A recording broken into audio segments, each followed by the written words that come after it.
ဒီနေ့မှာတော့ဒီ iPhone ကို webcam အနေနဲ့ဘယ်လိုအသုံးချမလဲဆိုတော့တင်ပြပေးမှာဖြစ်ပါတယ်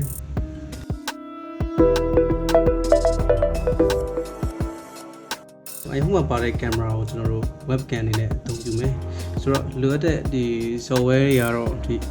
EpocCam ဆိုပြီးရှိပါတယ်အဲဒီ software လေးကျွန်တော် download ဆွဲပါမယ် EpocCam ပေါ့နော်အဲဒီကောင်ကျွန်တော် download ဆွဲမယ်ဟုတ်ပြီအဲဒီဒီ application ကိုလည်း computer မှာတစ်ခါလေး download ဆွဲမယ်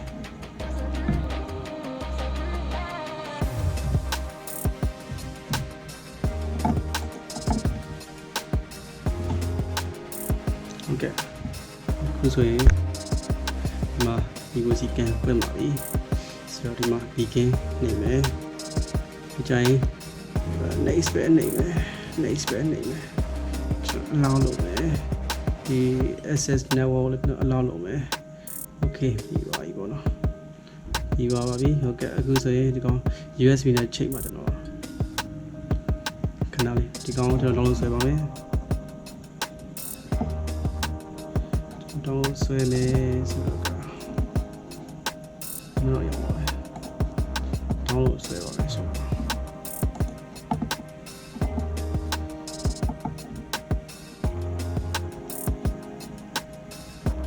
Windows တော့ဆွဲမယ်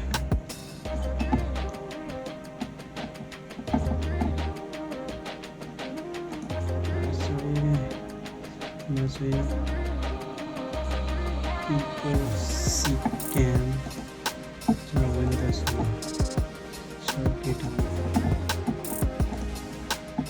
ဆွဲမယ် 2.8 ကျော်ရရှိတယ်ဟုတ်ပြီဒီတော့ဒီ USB 2ထည့်မယ်ထည့်ပြီးရတယ်ဒီကောင်ကျွန်တော်မောင်းမယ်ပေါ့နော်ဒီ EpocCam ကို install လုပ်မယ်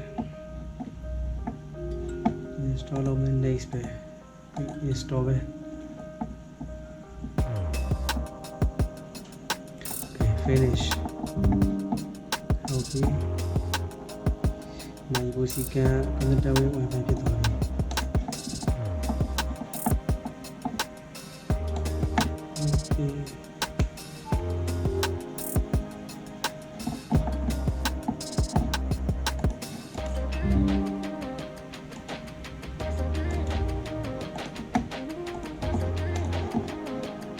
ရမရအောင်ကျွန်တော်ကင်မရာနဲ့ sensor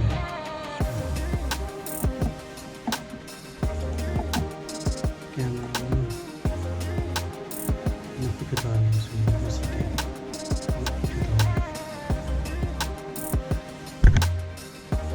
ဆိုရင်ဖုန်းမှာဒီတညာဟာတွေကိုကွန်ပျူတာမှာတစ်ခါလေး webcam နဲ့သုံးရတယ်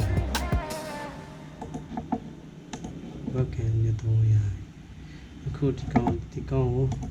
front camera ဆိုလို့ရှိရင်ဒီ cam ကိုကျွန်တော်ဖွင့်ထားမယ်ဟုတ်ပြီဖွင့်လို့ရှိရင်ဒီမှာချိတ်လာပြီ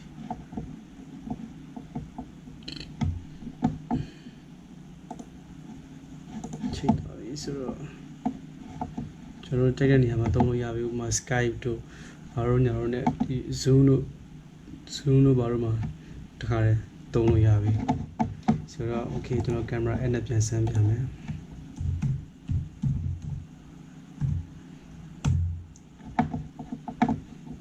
ဒါဆိုရင် camera app နဲ့ဆန်းပြီးပါကျွန်တော်အရှိနောက်ကိုလှည့်ပြမယ်ဒါဆို front camera ဒါဆိုရင် front camera ဒါအခုဆိုရင် Wi-Fi နဲ့တွားနေတာပါကြိုးဖြူထားပါတယ်ကျွန်တော်ဆို Wi-Fi နဲ့လည်းချိတ်လို့ရတယ်ချိတ်လို့ရတယ်ပြီးရင်ကျိုးနဲ့လည်းချိတ်လို့ရတယ် Wi-Fi နဲ့ချိတ်မယ်ဆိုတော့ Wi-Fi 2ဖို့တော့လိုတယ် Wi-Fi 2ဖို့တော့လိုတယ်မဟုတ်ရင်တော့မရပါဘူးဒီ laptop မှာထည့်ထားတဲ့ Wi-Fi နဲ့ဒီဖုန်းမှာချတူကဲ ဒီ download ဆွဲမဲ့ link ကိုလည်းကျွန်တော်ဒီ description အောက်ထဲမှာထည့်ပေးပါမယ်ဟုတ်အားလုံးပဲအဆင်ပြေကြလိမ့်မယ်လို့မျှော်လင့်ပါတယ်ကျေးဇူးအများကြီးတင်ပါတယ်အဆင်ပြေနေကုန်